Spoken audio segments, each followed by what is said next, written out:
नमस्कार, स्वागत है आप सभी का। आप देख रहे हैं आज की चर्चा। मैं हूं प्रीति सिंह। स्वास्थ्य मंत्रालय ने सोमवार को राष्ट्रीय डिजिटल स्वास्थ्य मिशन के तहत स्वास्थ्य डेटा प्रबंधन नीति को मंजूरी दी है। राष्ट्रीय डिजिटल स्वास्थ्य मिशन के तहत जो भी मरीज डिजिटल सेवा का इस्तेमाल करते हैं, उनके निजी डेटा और जानकारियों की गोपनीयता को लेकर सवाल उठते रहे हैं। सरकार ने इस चिंता को ध्यान में रखकर ही इस नीति को मंजूरी दी है। इसके जरिए डिजिटल सेवा का उपयोग करने वाले मरीजों के व्यक्तिगत डेटा का प्रबंधन और सुरक्षित बनाया जाना है, ताकि गोपनीयता से जुड़े सवाल खड़े ना हो सके। स्वास्थ्य मंत्रालय से मंजूर ये नीति नेशनल डिजिटल हेल्थ इकोसिस्टम के लिए मार्गदर्शक दस्तावेज के तौर पर काम करेगी। सरकार का कहना है कि इस नीति में जो भी बातें शामिल हैं, उनका मौजूदा लागू किसी कानून से विरोधाभास नहीं है। ये कदम ऐसे लोगों के निजी डेटा को और ज्यादा सुरक्षित बनाने के लिए उठाया गया है। नेशनल डिजिटल हेल्थ इकोसिस्टम के तहत जमा किए गए डेटा केंद्रीय, राज्य या केंद्र शासित प्रदेश के स्तर और स्वास्थ्य सुविधा के स्तर पर संग्रहित यानी स्टोर किए जाएंगे। इसमें कम से कम लेकिन बेहद जरूरी जानकारियों को ही स्टोर किया जाएगा। इस नीति को 1 महीने से ज्यादा वक्त तक इससे जुड़े स्टेक होल्डर्स और आम लोगों से राय मशवरे के बाद मंजूर किया गया है। आज की चर्चा में हम स्वास्थ्य डेटा प्रबंधन नीति का विश्लेषण करेंगे और इस चर्चा में हमारे साथ शामिल हो रहे हैं 2 खास मेहमान। हमारे साथ है नेशनल हेल्थ अथॉरिटी में additional CEO doctor Praveen Gedam ji, और साथ ही हमारे साथ एम्स भोपाल के डायरेक्टर प्रोफेसर सरमन सिंह भी मौजूद हैं। आप दोनों मेहमानों का बहुत बहुत शुक्रिया आज की चर्चा में शामिल होने के लिए। डॉक्टर गेडाम, पहले मैं आपसे समझना चाहूंगी कि जो स्वास्थ्य डेटा प्रबंधन नीति है, जिसे स्वास्थ्य मंत्रालय की तरफ से मंजूरी मिली है, वो राष्ट्रीय डिजिटल स्वास्थ्य मिशन के तहत है ये नीति। तो मैं चाहूंगी पहले आप हमारे दर्शकों को समझाएं कि जो नेशनल डिजिटल हेल्थ मिशन है वो क्या है और इसके तहत स्वास्थ्य डेटा प्रबंधन नीति की भूमिका क्या है, इसका मकसद क्या है इसे लाने का। जी नमस्कार। नेशनल डिजिटल हेल्थ मिशन, राष्ट्रीय डिजिटल स्वास्थ्य मिशन जी, ये एक ऐसा अभियान है, ऐसा मिशन है जिसके तहत जितने डिजिटल हेल्थ प्रणालियां हैं भारत में, अलग अलग अस्पतालों में, अलग अलग डॉक्टरों के पास, उसको एक साथ जोड़ने का जो इकोसिस्टम या प्लेटफॉर्म तैयार कर रहे हैं, उसका कंसेप्चुअलाइजेशन और इम्प्लीमेंटेशन एनडीएचएम के अंदर होता है। इसको और विस्तृत में बताना चाहूंगा। अनेक अस्पतालों में अनेक डॉक्टर अभी भी डिजिटल हेल्थ सुविधाएं मुहैया करा रहे हैं। ऐसी प्रणालियां अलग अलग अस्पतालों में अभी भी एग्जिस्टिंग है, बट इनका एक इंटर ऑपरेबल प्लेटफॉर्म पूरे भारत में कोई नहीं है जो कि इनको सबको जोड़ सके। जैसे कि अगर कोई एम्स भोपाल में कोई पेशेंट या मरीज ट्रीटमेंट लेने जाता है और बाद में अगर वो दिल्ली के कोई निजी अस्पताल में जाता है, तो एम्स भोपाल में क्या इलेक्ट्रॉनिक मेडिकल रिकॉर्ड बनाए गए वो यहाँ से देख नहीं पाते, और ना ही वो पर्टिकुलर पेशेंट अपने मोबाइल में वो देख पाता है। तो इसमें ये एनविसाज किया गया है कि डेटा कहीं सेंट्रली आएगा नहीं, डेटा जहां है वही रहेगा। एम्स भोपाल का डेटा एम्स भोपाल में रहेगा, एम्स दिल्ली का डेटा एम्स दिल्ली में रहेगा, अभी जहां रहता है वही रहेगा। और बाकी जो अस्पताल अभी ऐसी प्रणालियां इस्तेमाल नहीं कर रहे हैं, वहां ऐसी प्रणालियों का इस्तेमाल करना शुरू होगा, और ये सब डेटा सभी दूसरे अस्पतालों से अपने मोबाइल फोन से doctor, patient, health care provide करने वाले प्रोफेशनल्स ये एक्सेस कर पाएंगे with the consent of the patient. अब ऐसा तो नहीं है कि कोई भी डेटा कोई भी उठा के देख ले, ये तो नहीं होना चाहिए, क्योंकि स्वास्थ्य डेटा एक सेंसिटिव और संवेदनशील डेटा है। इसीलिए इसके कुछ रूल्स बनाने जरूरी थे, इसकी कुछ नीति बनानी जरूरी थी। ये नीति बनाने जो बनी गई है उसको कल स्वास्थ्य मंत्रालय ने जारी किया है, जिसको हम हेल्थ डेटा मैनेजमेंट पॉलिसी या स्वास्थ्य डेटा प्रबंधन नीति कहते हैं। तो इसमें बेसिकली प्राइवेसी, सिक्योरिटी, कॉन्फिडेंशियलिटी, ये सब कंसेंट कैसे दिया जाएगा, ये सब चीजों का उसमें विस्तृत में विवेचन किया गया है। ठीक है। प्रोफेसर सिंह, आप जो स्वास्थ्य डेटा प्रबंधन नीति जिसे जारी किया गया है स्वास्थ्य मंत्रालय की तरफ से, आप इसे कैसे देखते हैं?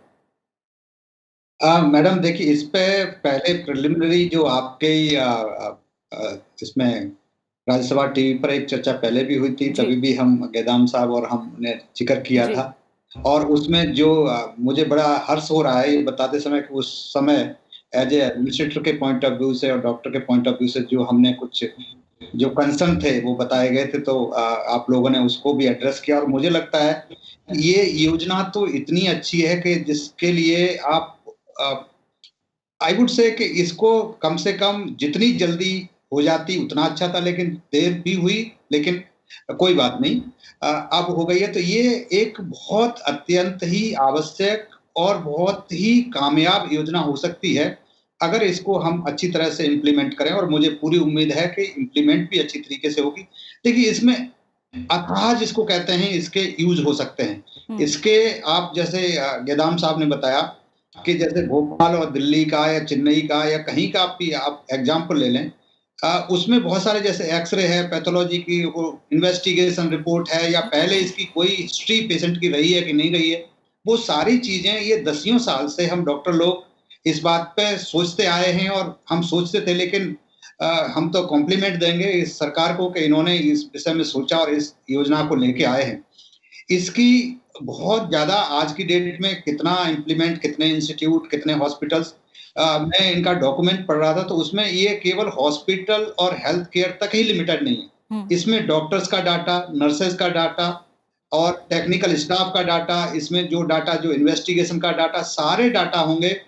और मैं इसमें अगर इसकी मैं वही कह रहा हूँ कि इसका अनलिमिटेड स्कोप है इसका।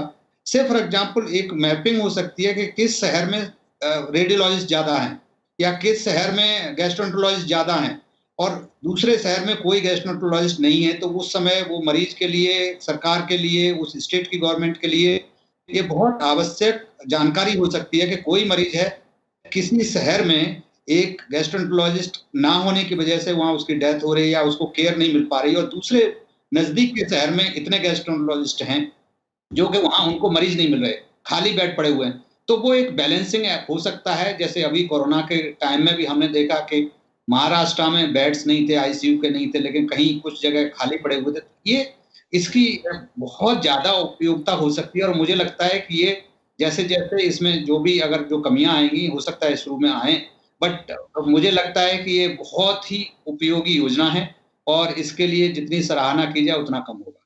ठीक है। जैसा प्रोफेसर सिंह ने कहा डॉक्टर गिदाम कि समय लगा थोड़ा, तो मैं जानना चाहूंगी कि कैसे तैयार किया गया, इसे बताइए।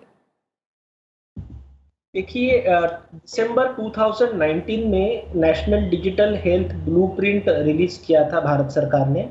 ये ब्लूप्रिंट भारत की डिजिटल हेल्थ की दिशा डिसाइड करने वाला एक इम्पोर्टेंट पॉलिसी डॉक्यूमेंट है, जिसको काफी एक्सपर्ट्स के साथ लंबे परामर्श के बाद डिस्कस करके बनाया गया था। वो एक मोटा मोटा उससे एक हमको नजरिया मिलता है, दिशा मिलती है कि हमको किस डायरेक्शन में जाना है। फॉर एग्जाम्पल, जैसे मैंने कहा कि हेल्थ डेटा सेंट्रली प्रिजर्व नहीं किया जाना चाहिए, it is a sensitive data. जैसे अगर हम जैसे अभी ड्राइविंग लाइसेंस या गाड़ियों का डेटा है, वो वाहन और सारथी में ट्रांसपोर्ट मिनिस्ट्री के पास सेंट्रली है, वैसा यहाँ पे हम नहीं चाहते, डिसेंट्रलाइज चाहते हैं, जिसको हम फेडरेटेड डेटा स्टोरेज मॉडल कहते हैं। तो ये जो ब्रॉड प्रिंसिपल्स थे और थोड़ी उसकी और बारीकियां ये ब्लूप्रिंट में बनाई गई, और इसमें एक एनविसाज किया गया था कि अगले 5 साल में इसका इम्प्लीमेंटेशन होगा। लेकिन मुझे बताते हुए खुशी हो रही है कि उससे काफी ज्यादा तेज आगे चल रहे हैं। अभी हमने 6 केंद्र शासित प्रदेशों में ऑलरेडी इसका पायलट फेज रोल आउट किया है। लगभग 4.25 लाख लोगों ने हेल्थ आईडी भी बना लिए हैं, और ये पॉलिसी आने के बाद हम अस्पतालों में डिजिटल हेल्थ के जरिए जो HMIS होता है, हॉस्पिटल मैनेजमेंट इंफॉर्मेशन सिस्टम होता है, अलग अलग अस्पतालों में अलग अलग सॉफ्टवेयर हो सकता है, तो वो जो डेटा कैप्चर हो रहा है उसको हेल्थ आईडी से लिंक करने का प्रोसेस शुरू कर देंगे। अभी 10 दिनों में वो शुरू हो जाएगा। और जैसे ही ये बाकी राज्यों में इसका पायलट के बाद, जैसे उसकी हम लर्निंग्स के बाद बाकी राज्यों में इसको एक्सपांड करेंगे, तो मुझे लगता है ये 1-2 साल में पूरे इंडिया में, पूरे भारत में सब जगह ये अवेलेबल हो जाना चाहिए। और जो हमने 5 साल का ओरिजिनल टारगेट रखा था वो शायद 2 सालों में हो जाएगा, ऐसा मुझे लगता है। ठीक है। और प्रोफेसर सिंह, जो आशंकाएं उठाई जा रही थी वो थी जो व्यक्तिगत डेटा है उसकी सुरक्षा को लेकर, क्या आपको लगता है उससे जुड़े जो कंसर्न थे वो उस पॉलिसी के तहत एड्रेस किए गए हैं? और जैसा आपने हमें समझाया कि कहाँ डॉक्टरों की कमी है और किस जगह उसके मरीज ज़्यादा हैं, मैं थोड़ा चाहूँगी कि आम लोगों के नज़रिए से ये पॉलिसी या फिर पूरी तरह से हम देखें राष्ट्रीय डिजिटल स्वास्थ्य मिशन, ये किस तरह से मदद करेगा? देखिए, जैसा कि मैंने पहले भी कहा, पिछली बार आपके इसी एक शो में हम लोगों ने डिस्कस किया था, कुछ कंसर्न थे और वो अभी इस डॉक्यूमेंट में हम देख रहे हैं कि वो अच्छी तरह से उसको बैलेंसिंग करके इंदु भूषण जी का जो इसके मिशन डायरेक्टर हैं, उनका भी स्टेटमेंट आया है और उसमें उन्होंने कहा है कि डेफिनेटली ये सब चीज़ों का ख्याल रखा जाएगा बिकॉज़ ये और इसमें वॉलंटरी है।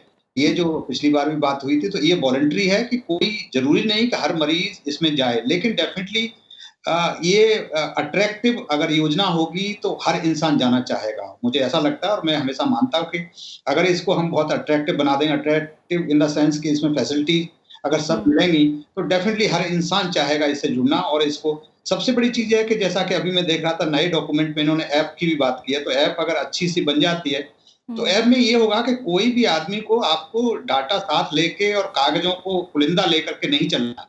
आपके मोबाइल में कहीं जाइए और मान लो बेहोश भी, कई बार जो रियल लाइफ सिचुएशन बता रहा हूँ, कई बार एक्सीडेंट हो जाता है जैसे होता है तो उसका एक आईडी नंबर कहीं पर आईडी कार्ड होगा, उसका आईडी कार्ड से उसका ये सारे गेदाम साहब जो है सारा डाटा निकाल के उस डॉक्टर को, जैसे मान लो कोई त्रिवेंद्रम का आदमी है, वो लैंग्वेज भी नहीं बोल पाता, उनसे कोई नॉर्थ इंडिया में गया है और उसको उससे फॉर एग्जाम्पल कुछ अनफॉर्चुनेट बात हो जाती है तो वो कुछ डाटा भी नहीं है, उसके पास कुछ कागज भी नहीं है और वो बता भी नहीं पाता, लैंग्वेज का इशू है, तो वो डाटा उसकी एप्लीकेशन में सारे केवल UHID जो होगा उससे सारा डाटा वहाँ के डॉक्टर को मिल जाएगा और वो उसकी देख-रेख अच्छी तरह से हो सकती है।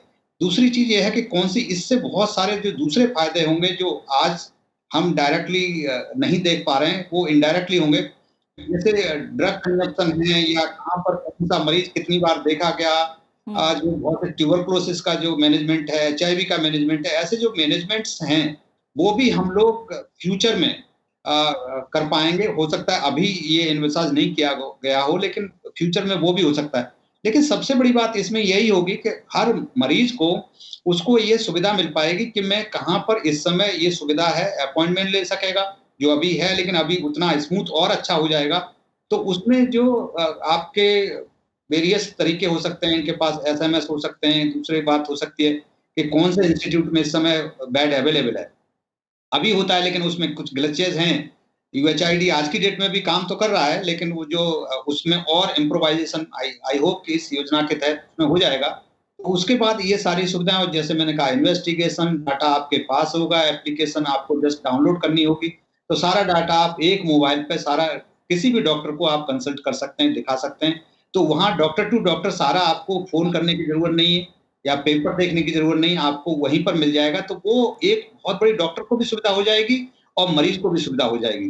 तो इस तरह से और दूसरा अभी मैं देख रहा था नए डॉक्यूमेंट में इन्होंने दूसरे जो डॉक्टर एलोपैथिक डॉक्टर के अलावा स्पेशलिस्ट के अलावा बाकी डॉक्टर्स को भी इन्होंने इंक्लूड किया है। तो आई होप वो भी कहीं-कहीं यूज़फुल होगा और मेडिकल काउंसिल ऑफ इंडिया को भी इससे लिंकिंग एक तरह से हो जाएगी, तो वो भी जिसको हम आजकल नेशनल मेडिकल काउंसिल कहते हैं, NMC कहते हैं, तो वहाँ भी कोई डॉक्टर अगर फर्जी डॉक्टर है, कितनी जगह डॉक्टरों को देख रहा है, कब देखा उसने, तो बहुत कुछ इससे हो सकता है। मतलब इसको कैसे यूज़ किया जाएगा, इसकी यूटिलिटी बहुत ज़्यादा हो सकती है, लेकिन कंसर्न जो डेफिनिटली है और आई होप कि इस चीज़ का डेफिनिटली जो जिन लोगों ने योजना बनाई है, बार-बार डिस्कशन हुए हैं। प्राइवेट डेफिनिटली क्रिटिक्स इसको अपने नज़रिए से क्रिटिसाइज कर सकते हैं, बट मुझे लगता है इसकी पॉजिटिव पॉइंट बहुत ज़्यादा हैं। ठीक है। और अगर कुछ चीज़ों में अगर प्राइवेसी आज की डेट में देखा जाए तो कुछ प्राइवेट जो इन्फॉर्मेशन है वो आज की डेट में हर एक इंसान की दुनिया में है। ठीक है, मेरा मानना है जी। और डॉक्टर गोदाम, जो जानकारियाँ होंगी किसी व्यक्ति से जुड़ी हुई, उसके स्वास्थ्य से जुड़ी हुई, उसके पास एक हेल्थ ID कार्ड होगा जिसकी बात हो रही है। थोड़ा सा बताइए कि जो हेल्थ ID कार्ड है उसे कैसे क्रिएट किया जाएगा और जब ये बनाया जाएगा तो कौन-कौन सी जानकारियां हैं, ऐसे कौन-कौन सी डिटेल होंगी जो उसमें स्टोर की जाएंगी, संग्रहित की जाएंगी? जी, हेल्थ ID ये एक फिजिकल कार्ड नहीं है, ये एक वर्चुअल कार्ड है आधार जैसा। अच्छा। आपको अपना हेल्थ ID रजिस्ट्रेशन करने के लिए अभी जो 6 संघ शासित प्रदेशों में शुरू हुआ है, तो एक वेबसाइट है healthid.ndhm.gov.in और जल्दी इसका ऐप भी आ जाएगा। वहां पे जाके रजिस्टर करना है, बस अपना नाम, ईयर ऑफ बर्थ, जेंडर और बेसिक एड्रेस, इतने डिटेल्स हम पूछते हैं, इससे अलावा और कुछ पूछते नहीं है। और वेरिफिकेशन करने के लिए सिर्फ आधार नंबर ऑप्शनल है या फिर अपना मोबाइल नंबर, ये 2 ऑप्शन देते हैं। और आगे हम इसको और जोड़ेंगे, इसमें फिर PAN card, driving licence, passport, ये सब चीजें जुड़ी जाएगी। बट एक कोई आइदर मोबाइल नंबर और आधार आज के तारीख में हम लेते हैं, और इतना लिमिटेड डेटा लेके ही हमारी हेल्थ आईडी की रजिस्ट्री बनती है। उसको एक 14 डिजिट का रैंडमली जनरेटेड नंबर दिया जाता है। अब 14 डिजिट का नंबर हो गया, आधार नंबर हो गया, क्रेडिट कार्ड, इतने नंबर कहाँ से याद करें, इसलिए उसको सुविधा के लिए जैसा ईमेल होता है, तो जैसे अभी जैसे डॉक्टर सिंह साहब है तो डॉक्टर सिंह@ndhm, इस टाइप का एक उसको हेल्थ आईडी का एलियास भी बनाने को हम सुविधा देते हैं, जो कि उसको याद कर सके। या तो उसको रजिस्टर करके बाद में जितने रिकॉर्ड बने जाएंगे उसको इस हेल्थ आईडी से जुड़े जाएंगे। तो एम्स भोपाल का रिकॉर्ड भी इनसे जुड़ गया, दिल्ली की कोई प्राइवेट लेबोरेटरी है उसका भी वही जुड़ गया, और त्रिवेंद्रम का कोई और प्राइवेट हॉस्पिटल है उसका भी वही जुड़ गया।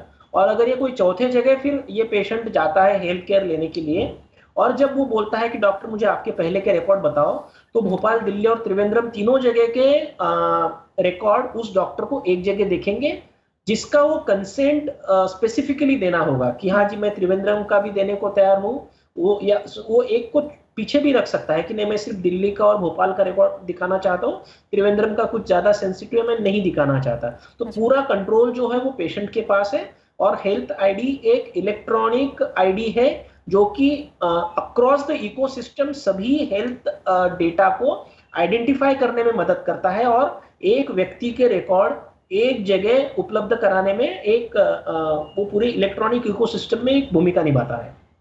ठीक है।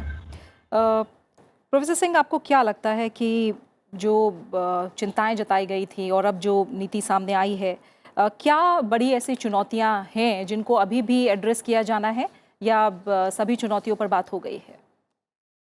देखिए, ये बिल्कुल आपका प्रश्न बहुत जायज है, और इसमें मैं I think not only critic but as a health professional भी मैं कहूँगा, और एज ए एडमिनिस्ट्रेटर, अभी इन लोगों ने जो 6 स्टेट्स में किया है वो गेदाम साहब को डाटा पता होगा, लेकिन डेफिनेटली ये कंसर्न एज ए डॉक्टर मैं कह रहा हूँ कि होगा कि किसी इसको ऐसा ना हो जाए कि इस डाटा को मिसयूज किया जाए। जैसे मैं बताता हूँ, फैमिली डिस्प्यूट में होते हैं, जैसे मैरिज डिस्प्यूट वगैरह होते हैं, तो ऐसी चीजों में हो सकता है कि इसका मिसयूज हो सकता है।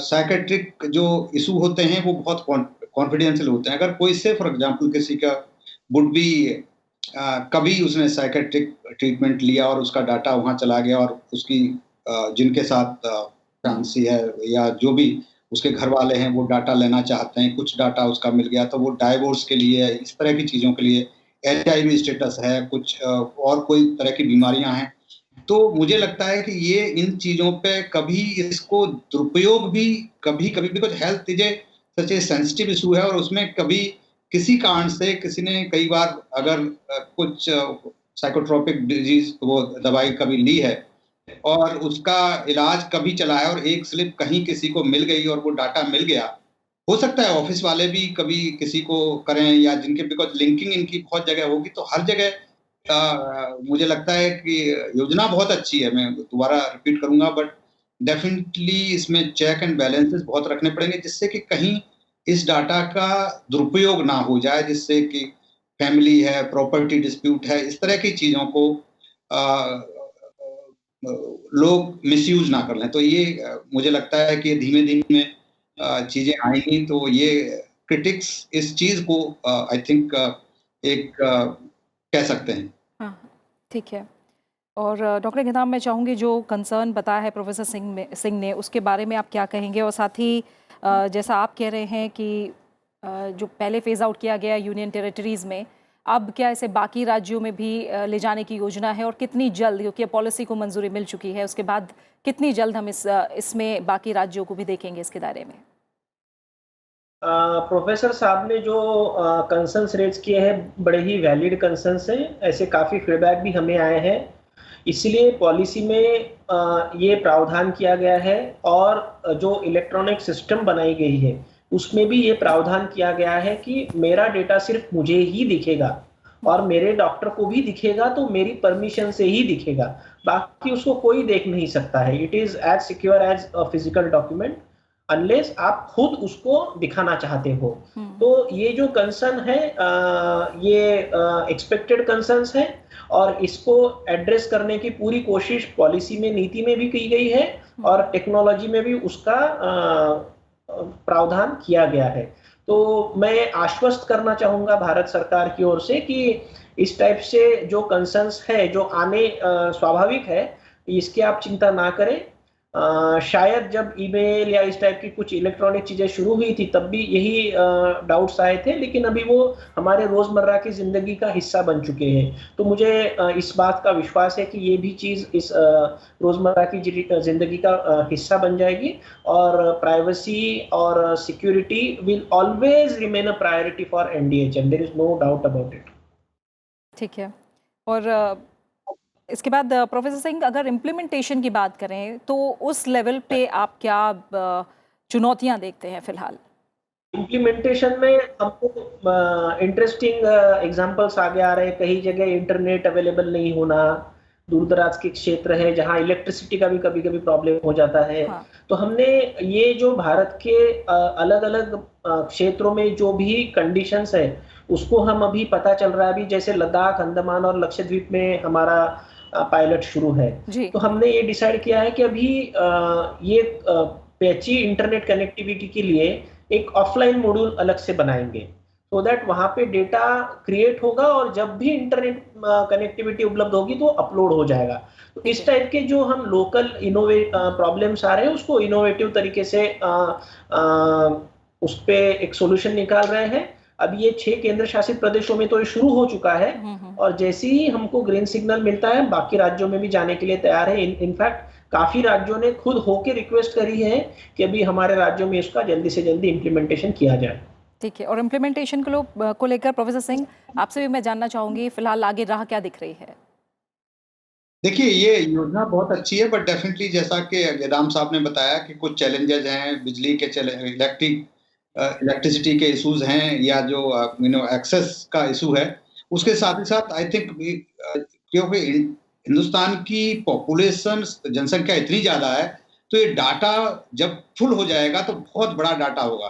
तो हमें लगता है कि बहुत सारे हमको सुपर कंप्यूटर की शायद ज़रूरत पड़ सकती है because it will be really huge data because already हमारे पास फोन का डाटा इतना बड़ा है, आधार कार्ड का इतना बड़ा डाटा है और उनसे बिकॉज ये सब लिंकिंग होंगे तो सारे लिंकिंग के लिए इंटरनेट और ये सारी चीज़ों का बहुत बड़ा शायद हमें जो इस चीज़ का ध्यान रखना पड़ेगा वो इंडिया आई थिंक ऑलरेडी उस लाइन पर सोच रही है ऑलरेडी। और बाकी गेदाम साहब ने बिल्कुल बताया कि जो इंटीरियर एरिया है जहाँ बिजली नहीं होती है या जो चार्जिंग नहीं है तो ऑफलाइन का मोड हो जाएगा तो डेफिनेटली बहुत अच्छा रहेगा। और जो सिक्योरिटी का इशू है वो आपने बता दिया कि बिल्कुल जो अपना पासवर्ड प्रोटेक्टेड या इस तरह की चीज़ें होंगी वही देख सकेगा। लेकिन यही है कि इस चीज़ का एक हो सकता है बट जैसा कि हम सब लोग जानते हैं कि शुरू में ये सब एप्रीहेंशन तो होते हैं बट स्लोली जैसा कि मैंने शुरू में भी कहा कि आज की डेट में थोड़ा सा हम लोगों का डाटा तो थ्रू मोबाइल फोन दुनिया में है। तो आई थिंक हम बिल्कुल इन आइसोलेशन आज की डेट में कोई नहीं रह सकता बिकॉज हम लोगों की लाइफ इतनी फास्ट हो गई है कि बहुत सारा डाटा हम सबका फोन आप ट्रू कॉलर पे कहीं भी मिल जाता है। तो ये जब just like it will be A phone like. तो मुझे लगता है कि हम पॉजिटिव एटीट्यूड से इसको वेलकम करें और जैसे जैसे जो आएंगी चीजें मुझे लगता है कि सारा एक वहाँ पे मिशन बैठा हुआ बन के तो वो सारे इस योजना को, इस प्लेटफॉर्म को इम्प्रोवाइज बिकॉज हर चीज तो आती जाती है धीमे धीमे तो उस तरह से ये लोग बैठे तो वहाँ पर इम्प्रोवाइज करेंगे। बट आज की डेट में मुझे लगता है कि it has a great future and I wish all the best. बिल्कुल, हम डिजिटल क्रांति की तरफ वैसे ही बढ़ रहे हैं, उसमें स्वास्थ्य क्षेत्र में जो डिजिटल क्रांति आएगी उसके भी सकारात्मक पहलुओं पर आपने बात की और साथ ही जो चैलेंजेस हैं वो बताए। बहुत बहुत शुक्रिया प्रोफेसर सिंह आपका और डॉक्टर गेदाम आपका आज की चर्चा में शामिल होने के लिए, हमारे लिए वक्त निकालने के लिए। तो इसी के साथ आज की चर्चा में फिलहाल इतना ही। आप इस कार्यक्रम को YouTube पर भी देख सकते हैं और अपनी राय और सुझाव हमारे साथ साझा कर सकते हैं। इनका हम इंतजार करते हैं। नमस्कार।